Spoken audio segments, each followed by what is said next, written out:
one of the things that was out there, there's a lot of misinformation about your group, and I'm glad you were able to clear up some of that. You were one of, you're the founder of it, and you're doing a lot of grassroots. And I think people don't realize what you mean by helping the community. It's things like the farmers market. It's things like giving food to people who don't qualify for food stamps by growing your own food. It's supporting Black-owned businesses. Is this correct? Right.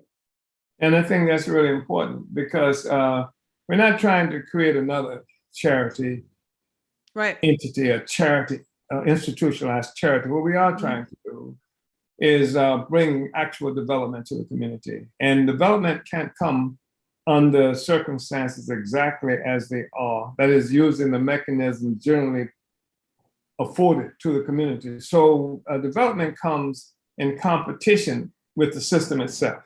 The system itself, for example, in St. Louis, you have the first land bank that ever happened in the United States was in St. Louis. They call it Land Reutilization Authority, the entity that controls this land bank. What this land bank does is use taxes to take the properties from Black people, and have been doing this for generations. And so what you have is that the Land Bank Authority, LRA, is the biggest landowner in St. Louis. And most of this happens in North St. Louis, where the majority of the African population lives. Your listeners should Google, your viewers should Google something called the St. Louis Team 4 Plan, TEAM4. And this was something that was initiated in the 1970s, early 70s, with a clearly defined intent to sacrifice the well-being of the Black community, build up sections in the white community, and keep some sections stable. And this Team 4 plan is what helped generate this land reutilization authority that I just told you about. It takes tremendous amounts of properties from the Black community. So you will come to St. Louis, the north side particularly. It looks like it's been bombed out. So we've taken this on. We say that this is not a food desert, it's a power desert. The community doesn't have any power over its own affairs, its own existence. So what we do is we create this One Africa, One Nation farmers market that will allow for the people in the community to bring their wares and things like that and sell them in the community. They bring food and sell it in the community. And to purchase from each other so that money can begin to circulate a little bit in the community as opposed to simply coming in one door and then just going out of the other door, which leaves us constantly, permanently destitute. So the thing is that to the extent that we can grow that kind of process, then we begin to grow some kind of development. Somebody can take this, the market place and the entity that they own there, that they pay a pittance in order to set up a booth.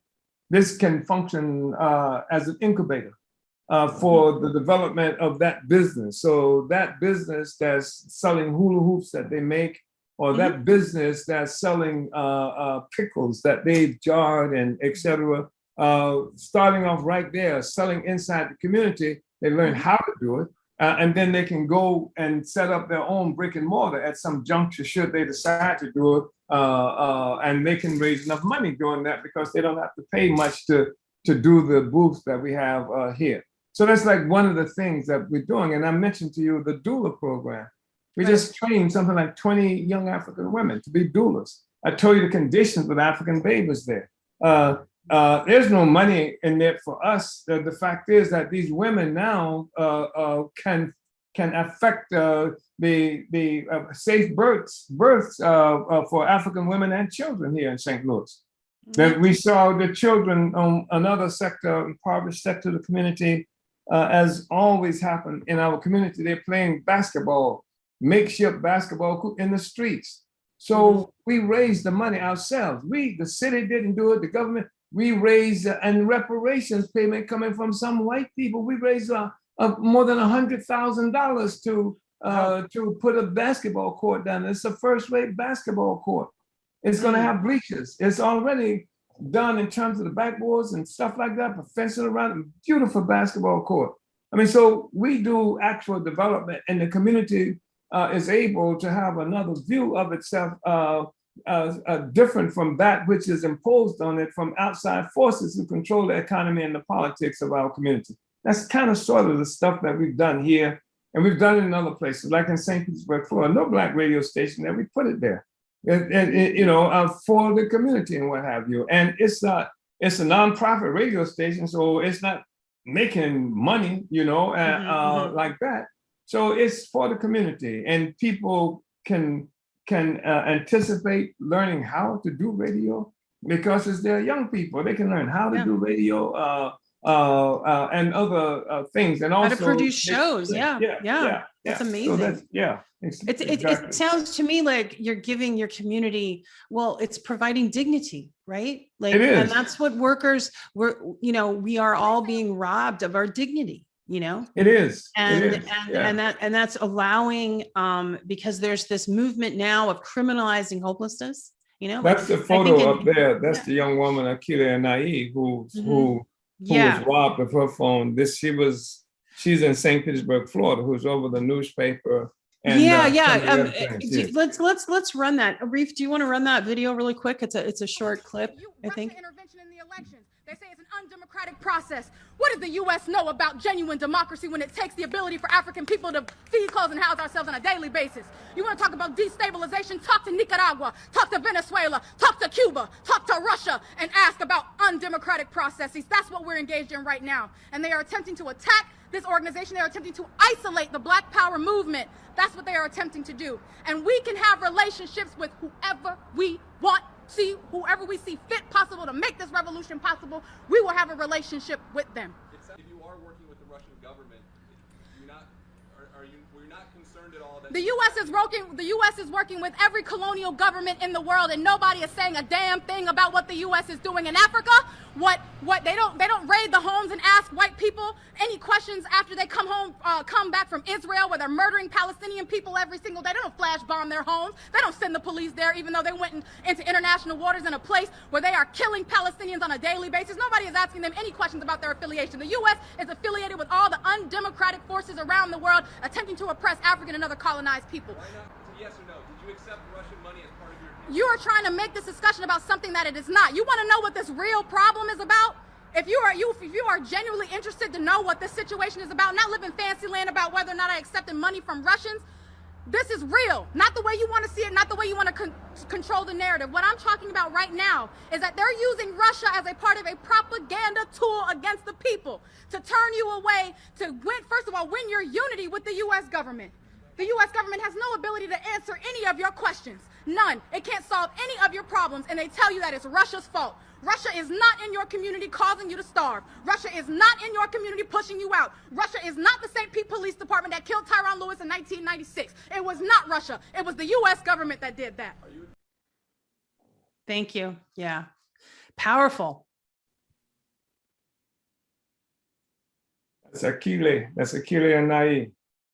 And like I said, she's over all of our information and production and distribution in St. Petersburg at our headquarters there in Florida. And I'm glad she didn't allow them to steer away the narrative, right. and keep it around what happened, right, and the injustice. Right. So let me say, go ahead. No, you go ahead.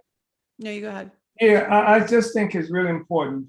You asked some things about us, the African People's Socialist Party, and the Uhuru Movement, where we're bigger than just our presence in St. Louis and in St. Petersburg, Florida, and in Missouri and Florida, and bigger in the United States. We are in the Caribbean, and we are in Africa in a very serious way, doing political work there. We are all over Europe, in the African communities in Europe and what have you. And I think that it's important to say that we come from a particular tendency of the African liberation movement going all the way back to Marcus Garvey. And that recognizes that African people be one people globally. And that we have been forcibly dispersed around the world through the whole process of colonial slavery that built the entire economic system that exploits and oppresses everybody around the world.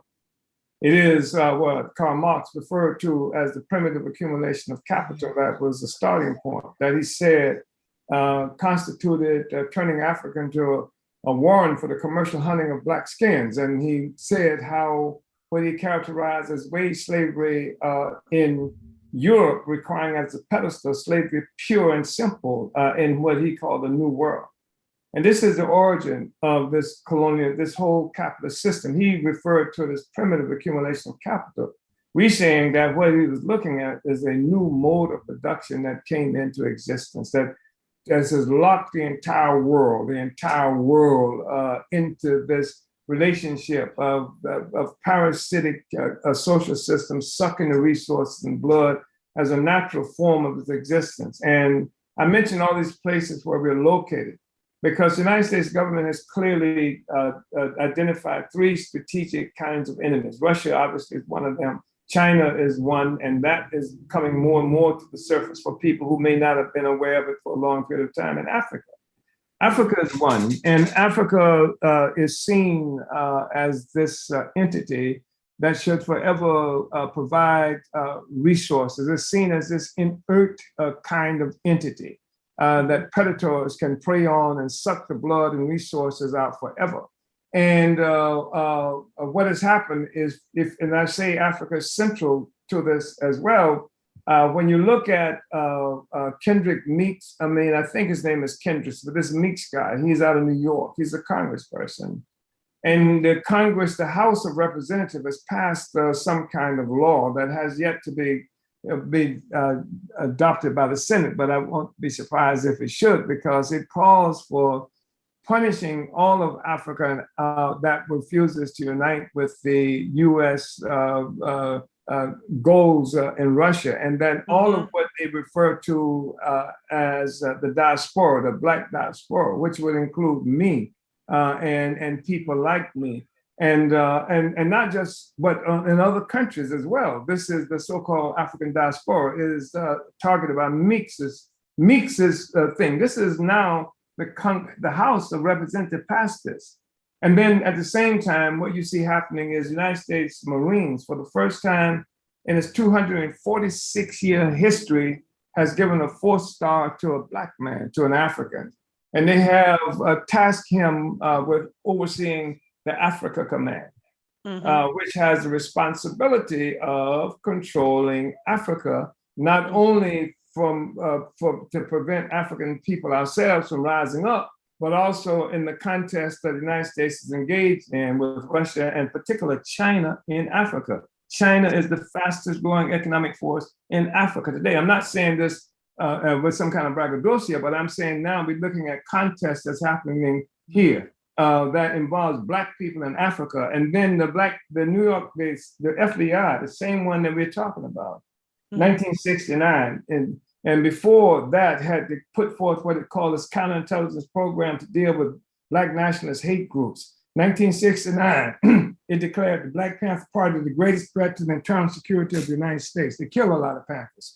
And so this was in the 1960s. So they've always centered, especially African people who are dealing internationally with other forces around the world. They always have targeted. They killed Malcolm almost as soon as he got back from Africa in the Middle East. They killed King as soon as he started talking about Vietnam and raising those kinds of questions, et cetera. And of course, Garvey, who led the largest anti-imperialist movement in history. So the FBI framed him for what they call using the mail to defraud people, because Black people, first time and only time in our history, through the Garvey movement, Black people on steamship lines. And this again is a part of the whole thing about any kind of economic development that uplifts Africa, uplifts African people, because they would allow us to remain, they would demand that we remain free.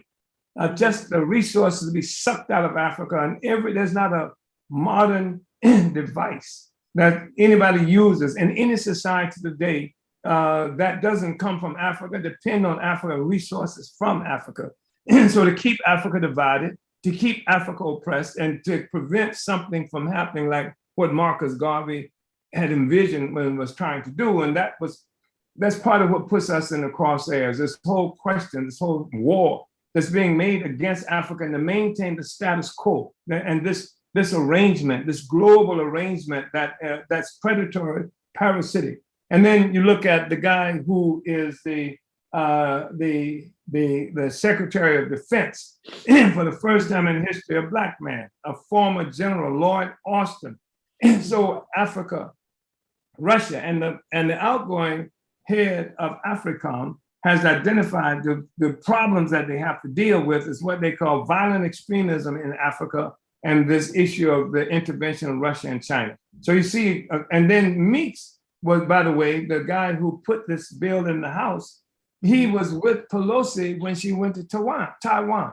So you see the convergence of all of these questions and how that's connected to what happened in North St. Louis and South St. Petersburg, Florida. It's all a part of the same contradiction that a very troubled system is trying to resolve. Right. Yes, there is a breakdown or desperation. I say an era of desperation right now, for sure, of trying to stop and silence movements that are bringing truth. Yeah. And you've seen it in the censorship. I'm sure you've seen the censorship in independent media that's happening, the demonetization, the deplatforming. And then, I mean, my story is small compared to everyone else's, but when I came forward, I was immediately called. The first thing they said was that I was a Russian asset.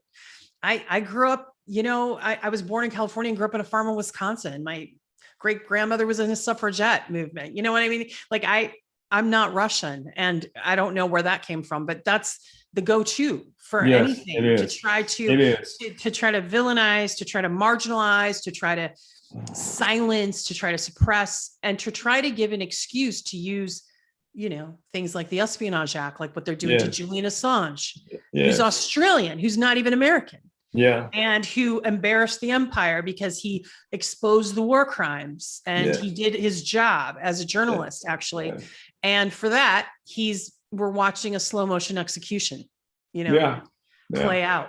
And so it's the system is truly broken. And what moved me about the Uhuru movement and what you're doing is those things of trying to uplift and build. You're not tearing down, you're building up, because people can use the rhetoric of revolution, but if there's nothing to go to, then nothing to build, then you're just going back into another oppressive system. No revolution, no movement that can't predict the future for the oppressed is a revolutionary movement. And just to be able to make a complaint, that's not enough to make you revolutionary. And as quiet as it's kept, and we got people who make brilliant complaints. I see them all the time. They make magnificent, brilliant complaints. But what was Marx says that philosophers have only interpret the world. The task is to change it.